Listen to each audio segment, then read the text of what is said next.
2,000 years later. Ang switch ng kuryente.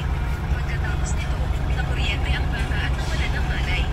Nagpanik ang dalaga at sino ang gisingin ang binata. Sa sumunod na segundo, nagliwanag ang katawan ng bata. Naalala niya ang alaala. Magandang epekto na ayete ay magpaparin. Naglalayong tumalong ng pagkataka. Ngunit biglang nahuli niya ang bala ng kanyang kamay. Pagkatapos ay isang malakas na galaw, ang babae ay tinamaan ng kanyang sariling bala at itinulak na yun ang daan na ang metro. Nagulan ito sa lahat hanggang sa ngayon. Sa wakas, nabuhay na ng babae ang kanyang pagkakakilanlan. Siya ang leader ng metro ng Tulusa, si Xiaopo. Lumapit si Xiaopo at sinabihan ng babae, kung mas dapat na gumamit ng patalim o baril, ito ay maaaring magdulot ng kamatayan. Pagkatapos ay itinaas ang kamay upang alisin ang bala at maglalakad palayo. Ngunit tinigilan siya ng CEO. Kamakailan lang, sa mga pagtitipon ng Nandito ako sa kulay.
May pabuko salad rin naman.